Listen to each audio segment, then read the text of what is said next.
আপনাদের ফর্মালিটিস সব কমপ্লিট।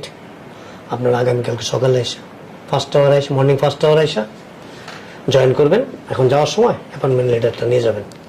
ঠিক আছে, থ্যাংক ইউ স্যার। ওয়েলকাম। আচ্ছা, ওই খুশিতে একটু চা খেয়ে যান, বসেন প্লিজ।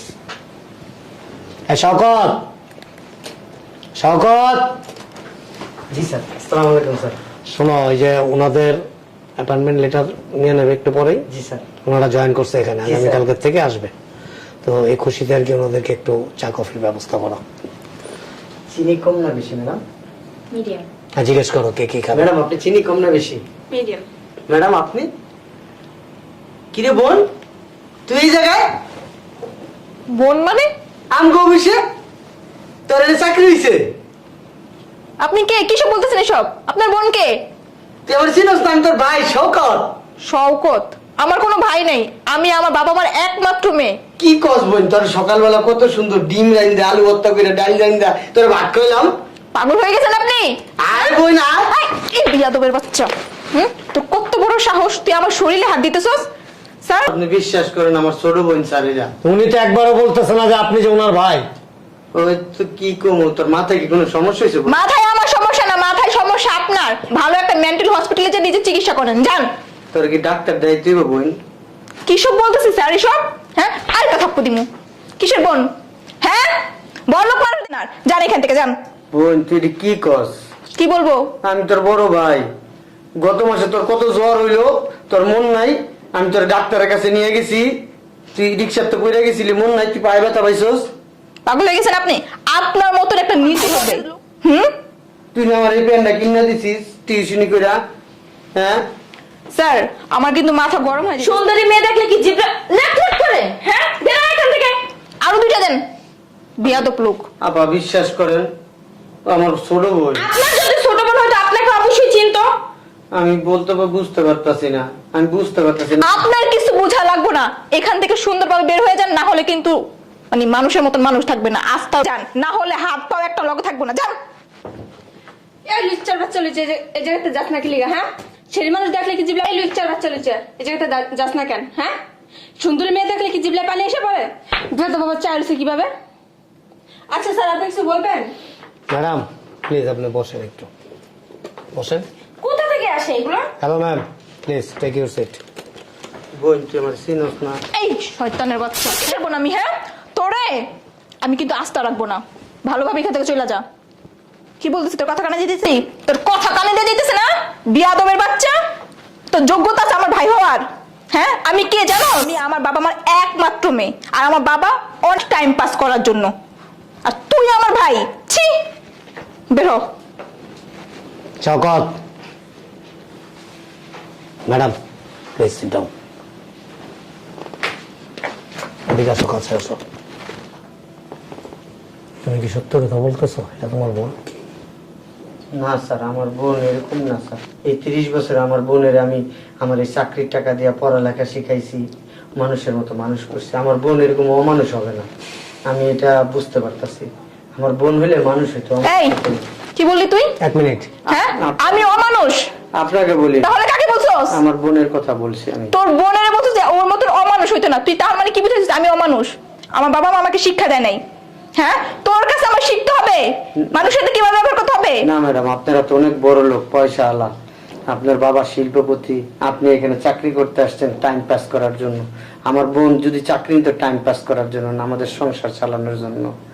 আপনি সরি সরি ম্যাডাম, আপনার কাছে আমি মাফ চাইতেছি ম্যাডাম। আমার মাফ করে দেন ম্যাডাম, আপনাদের কাছে আমি মাফ চাইতেছি। আমার মাফ করে দেন, আমি ভুল করছি স্যার। আপনি আমার মাফ করে দেন স্যার, আমি ভুল করছি স্যার। আমি যাই স্যার, আমি ম্যাডামদের জন্য কফি নিয়ে আসি sir. If you don't mind, কিছু মনে করবেন না। আসলে কি ও মানে পুরো ইমোশন হয়ে গেছে। আমার মনে হয় আর কি ওর বোনের চেহারা বোধহয় আপনার সাথে অনেকটা মিল আছে, আর ওর বোন মনে করে আপনাকে। আরে বললেন না স্যার, এসব লোকেদের অন্য কোনো মতলব থাকে, সেজন্য আমাকে বোন মনে করছে। ওইটাই হইতে পারে। আসলে কি জানেন, ও অনেক বছর যাবত এই অফিসে চাকরি করে। ও যখন এই অফিসে চাকরি নিছে না, তখন অনেক ছোট ছিল, অনেক অল্প বয়সে। আমি ওকে মানে চাকরি দিতে চাই নাই, যে এত অল্প বয়সে তুমি চাকরি করবা। তখন ওর পারিবারিক সমস্যার কথা বলছে। বলার পর বলছে স্যার আমার একটা ছোট বোন আছে স্যার, আমার খুব ইচ্ছা, আমার খুব স্বপ্ন স্যার, এই বোনটাকে আমি পড়াশোনা করায় মানুষ করব, অনেক বড় করব স্যার, এই জন্য স্যার আমার চাকরিটা নিতেই হবে স্যার। তো অনেক অন রিকোয়েস্টের পর আমি ওকে চাকরিটা দিচ্ছিলাম।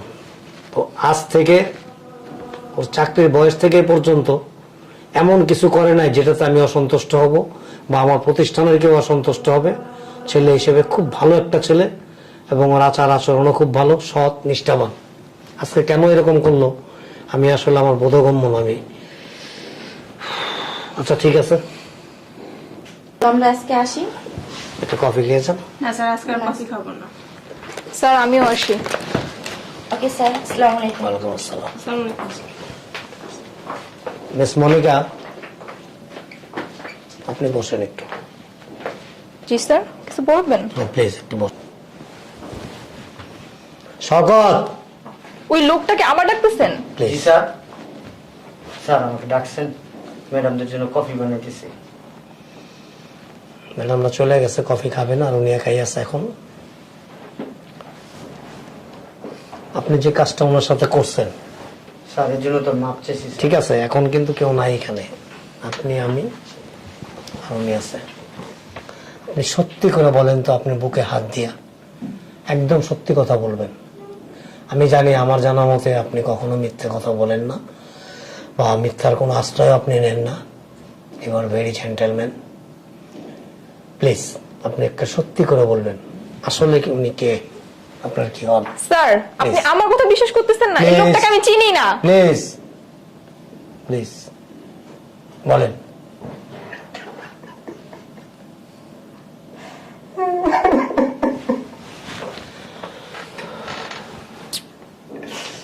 স্যার উনি দেখতে হুবহু আমার ছোট বোনের মতো স্যার, কিন্তু আমার ছোট বোন না, বললাম তো স্যার। মিস মনিকা, আমার কেন যেন মনে হইতেছে যে এর মধ্যে কিছু একটা রহস্য লুকায় আছে। দেখেন ম্যাডাম, আপনি এখানে চাকরি করেন স্যার, আমার চাকরি থেকে বাদ দিয়ে দেন স্যার। আমি এখানে চাকরি করবো না স্যার। ঠিক বলছেন স্যার। আমি এসব অফিসে চাকরি করবো না স্যার। এসব লোক এখানে চাকরি করার যোগ্যতাই নেই।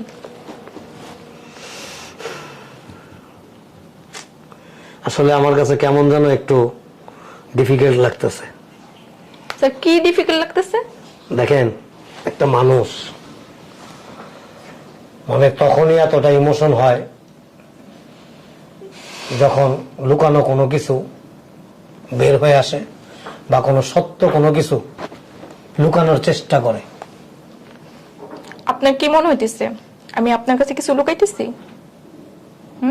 আমি তো বললাম এই লোকটাকে আমি চিনি না, তারপর কেন আপনারা শুধু শুধু আমাকে দোষারোপ করতেছেন? দেখেন, আমি ওর যখন চাকরি দিছি না, কাগজে ওর বাবার নাম, ওর বাড়ির ঠিকানা, মায়ের নাম, সব কিছু আপনার ঠিকানার সাথে ম্যাচ করতেছে। আপনার বাবার নাম ওর বাবার নাম, আপনার মায়ের নাম ওর মায়ের নাম, এবং আপনাদের স্থায়ী ঠিকানা একটাই। আমি তো এখানেই কনফিউজ। স্যার আমি এখানে চাকরি স্যার। করবো না। তারপরে ম্যাডাম আপনি ছোট হবেন, আমি এমন কোনো কাজ করব না ম্যাডাম। আপনি এখানে চাকরি করেন ম্যাডাম, আপনি ভালো থেকেন, সুস্থ থেকেন ম্যাডাম। আর ম্যাডাম আরেকটা কথা, আপনি আমার বাসায় যান না ম্যাডাম, ঠিক আছে ম্যাডাম? আমি তোর বাসায় কেন যাব? আমি যে ক টাকা ইনকাম করি আমারটা দিয়ে আমি চলতে পারবো ম্যাডাম। আপনার টাকা আমার লাগবে না ম্যাডাম। আমি আজকে থেকে রিক্সা চালাবো, নাহলে ভ্যান চালাবো, সবজি বিক্রি করবো, না আমি মানুষের বাড়িতে কাজ করে খাবো ম্যাডাম। তুই যা মন চাই তা কর, আমাকে কেন এসব বলতেছিস? আর আমি তোর বাসায় কেন যাব? হ্যাঁ, আমার বাবা কত বড় শিল্পপতি, আমাদের কত বড় বাড়ি। স্যার একটা কথা বলি স্যার, আমি তো চলেই যাবো। উনি তো ম্যাডাম, ওনার মোবাইলের একটু লকটা খুলতে বলেন please sir, miss Monica, please. আপনার মোবাইলের লকটা একটু খোলেন তো প্লিজ। কেন স্যার? একটা বার স্যার, আমি তো চলে যাবো স্যার, একটা বার প্লিজ স্যার। আপনি কি কনফিউজ কোনো ব্যাপারে? আমার পার্সোনাল ফোন আমি Please. কেন আপনাদেরকে দেখাবো? প্লিজ, বুঝতেছি না আপনি কি মানে আপনি কি কনফিউজ? কেন আমি কনফিউজ কেন থাকবো? তাহলে একটু লকটা খোলেন। আপনি আমার মোবাইলের লক খোলেন, নেন আমি খুলে দিচ্ছি, দেখেন। যার যার ফোন তার একটা পার্সোনাল জিনিস হ্যাঁ থাকে, ঠিক আছে। তো এখানে আমার ফোনের লক খোলার তো কোনো প্রশ্নই আসে না। আপনার ব্যক্তিগত এমন কোনো কিছু আমরা দেখবো না, নাড়াচাড়াও করবো না। আপনি একটু লকটা খুলেন প্লিজ। Please madam. এই ছোট লোক একটা মানুষের কথা শুনে আপনি আমার ফোনে লক খুলতে চাচ্ছেন? আমি বলতেছি আপনাকে পার্সোনালি, প্লিজ। একটা বার ম্যাডাম, শুধু একটা বার। আমি আমার ফোনে লক খুলবো না। দেখি আপনার মোবাইলটা। হুবহু ওনার মতো আমার বোনটা। হইতে পারে আমি প্লিজ। সেম জামা। এই ড্রেসটা স্যার, দেখি আপনার হাতটা দেখি। স্যার এই ড্রেসটা গত মাসে আমি কিনে দিছি। এই যে আংটি, আপনার ভাই আপনাকে যে জড়ায় ধরে আছে, ভাই বোন কত সুন্দর হাসতেছে। স্যার এই মেয়েটা মনে হয় আমার মতনই দেখতে। ওই মেয়েটা আপনার মতোই রিং পড়ছে। আপনি এই ছলনার আশ্রয়টা কেন নিলেন বলেন? সত্যি কথা বলেন। আপনার চেহারার মধ্যে স্পষ্ট ভেসে উঠছে যে আপনি মিথ্যা কথা বলছেন এবং কোনো কিছু লুকাইছেন। বলেন প্লিজ। একজন ভাই হাড় ভাঙা পরিশ্রম করা, এখানে পিয়নের চাকরি করা, বিভিন্ন অফিসারদের গালি নির্যাতন সহ্য করা, তারপর অর্থ উপার্জন করে আপনাকে মানুষ করছে। আর চাকরিটা নেওয়ার সময় যে কান্নার সুরে আমার হাতে পায়ে ধরছে সে চাকরির জন্য, আমি তাকে চাকরিটা দিতে চাই না, কারণ সে চাকরি করার বয়স হয় নাই তার। সে বারবার বলছে, স্যার আমি যদি চাকরিটা না করি, আমি যদি অর্থ উপার্জন না করি, আমার বোনটার ভবিষ্যৎ আমি গড়ে তুলতে পারবো না। কয়েক বছর আগেও বলছি, শকত সাহেব আপনি একটা বিয়ে শাদী করেন না। স্যার কি বলেন স্যার, আমার বোনটা স্যার এখনো পড়াশোনা করতেছে স্যার, আমার বোনের একটা ভবিষ্যৎ হবে, ও প্রতিষ্ঠিত হবে। তারপর স্যার যদি আমার বয়স থাকে তখন বিয়ে করব, না আমি বিয়ে করব না। কিন্তু আমার তো স্যার বাবা মা মরা বোন, বোনটাকে আমার মান। ধরেন আপনি মোবাইলটা। যে নিজের মায়ের পেটের ভাইকে অস্বীকার করতে পারে স্বার্থের জন্য, সেই প্রতিষ্ঠানে কি করবে এটা আমার বুঝ হয়ে গেছে। কোন দিন আপনি প্রতিষ্ঠানকে অস্বীকার করবেন, প্রতিষ্ঠানের মালিককে অস্বীকার করবেন? সরি, এখন গো নাও। স্যার, স্যার আমার বোনটার চাকরিটা আপনি। স্যার কি বলছেন এসব? শোনেন, ওই যে মনিকা ম্যাডামের যে অ্যাপয়েন্টমেন্টটা রেডি করছেন না, ওটা ক্যান্সেল করে দিবেন। স্যার এই কাজটা করেন না স্যার। ওকে স্যার আমার ছোট বোন স্যার সব করে আপনার অফিসে আসছিল স্যার, আমার Please. বোনের চাকরিটা নিয়ে না স্যার। শোনেন, প্লিজ স্যার। আমাকে বলতে দেন। রুলস অফ ল, অফিসিয়াল একটা সিস্টেম আছে, একটা রুলস আছে। আর এই রুলস আপনার জন্য আর আপনার ইমোশনের জন্য আপনার বোনকে এখানে কোনো অবস্থায় চাকরি দেওয়া যাবে না। Please you can go now.